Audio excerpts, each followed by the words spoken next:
তুমি কি এবার এএনএম জিএনএম 2026 এর এক্সাম দিয়ে আসলে? তবে এই ভিডিওটা তোমার জন্য।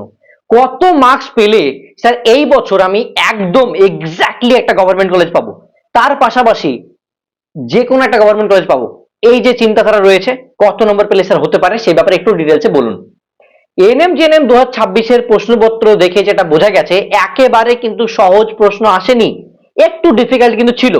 অনেকে বলবে যে স্যার অ্যাকচুয়ালি সহজ ছিল, কারণ যারা সায়েন্সের স্টুডেন্ট তাদেরকে অনেক ভালো লাগবে, যারা খুবই পড়েছে তাদেরকে খুবই সহজ লাগবে, যারা হয়তো পড়েনি তার জন্য কিন্তু খুবই কঠিন। ঠিক আছে, এবং এর উপর বেস করে যেটা আমরা দেখলাম যে মোটামুটি পেপারের লেভেল কিন্তু একটু মডারেট থেকে ডিফিকাল্টি ছিল। কিছু কোশ্চেন একদমই ইজি ছিল, জিকে বলো বা ইংলিশ বলো বা ম্যাথেরও কিছু বলি বা বায়োলজি, ইজি ছিল। কিছু কিছু কোশ্চেন ছিল খুবই কঠিন এবং কিছু বেসিক লেভেলের এবং টোটালি থিওরির উপর বেস করে। ঠিক আছে, অনেক জায়গাতে তোমরা হয়তো পড়েছো যে অনেক কোশ্চেন দেখেছো, অনেক কিছু দেখেছো, বাট দেখে বুঝতে পারবে যে না, এবছর পেপার কিন্তু একদম ইজি না, মোটামুটি একটু ভালো লেভেল ছিল। তার উপর বেস করে যেটা দেখা যাচ্ছে যে কাট অফটা আমি অলরেডি আগের ভিডিওতে বলেছি যে 70 যদি হয় বা তার বেশি হয় তাহলে কিন্তু একটা ভালো একটা স্কোর, যেটা তোমরা চান্স পেয়ে যেতে পারো। তার উপরে যদি থাকে তাহলে খুব ভালো কথা, যারা মোটামুটি ধরো এসটি এসসি রয়েছে 55-60 মধ্যেও কিন্তু হতে পারে, চান্সেস আছে। কিন্তু আমরা বলবো মোস্ট ইম্পর্টেন্টলি যে গভর্নমেন্ট কলেজ হতে পারে কত নম্বরে, যাদের মোটামুটি নাম্বার 115 মধ্যে 95 প্লাস আছে, তারা টপ গভর্নমেন্ট কলেজ পাবে। এএনএম জিএনএম যেটাই নাও না কেন, টপ গভর্নমেন্ট কলেজ পাবে 95 প্লাস মার্কসের মধ্যে। ঠিক আছে, এবার যদি কথা বলি 90 থেকে 95, তাহলে কিন্তু তুমি কিন্তু ভালো একটা স্ট্রং, মানে তোমার র্যাঙ্ক আছে, সেই হিসাবে তুমি ভালো একটা র্যাঙ্কও হবে এবং ভালো একটা কলেজও পাবে। যাদের মোটামুটি 85 থেকে 89 তাদেরও মানে ভালো, খুবই ভালো, খারাপ না। যাদের 75 থেকে 79 মানে 70 থেকে 80 মধ্যে, তারাও মোটামুটি চান্স আছে যে ভালো একটা কলেজ পাবে।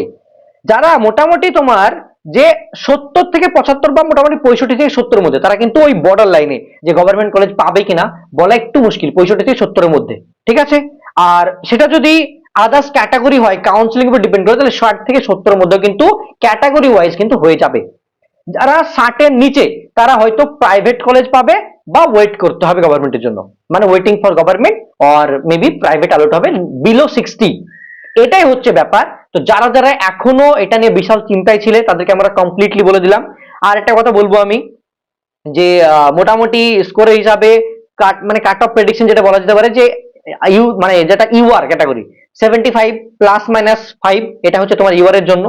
ওবিসিতে মোটামুটি 68 প্লাস মাইনাস 5, আর জেনারেল সরি এসটি এসসি যদি বলি আমি, তাহলে 60 প্লাস মাইনাস 5, এসটির ক্ষেত্রে 55 প্লাস মাইনাস 5, এরকম একটা বলবো।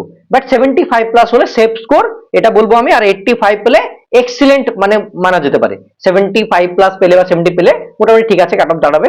আর 85 পেলে ভালো একটা স্কোর। ঠিক আছে, তো এটাই বলার ছিল তোমাদেরকে এই ভিডিওতে। তো যারা যারা গভর্নমেন্ট পাচ্ছ বা মনে হচ্ছে, তারা কমেন্টে জানাও যে স্যার আমি এত মার্কস পাচ্ছি, আমি পাবো কিনা। এবং আপনাদের চ্যানেল আমি দেখেছি, ভিজিট করেছি, আপনাদের তরফ থেকে কতটা হেল্প হয়েছে নিচে প্লিজ একটা কমেন্ট করে যাবে। ঠিক আছে, thank you so much, love you all. দেখা হচ্ছে তোমাদের সঙ্গে নেক্সট ভিডিওতে, এন্ড বাবাই, টেক কেয়ার। চ্যানেলটি সাবস্ক্রাইব করতে ভুলবে না। দেখা হচ্ছে তোমাদের সঙ্গে নেক্সট ভিডিওতে। Bye, tata.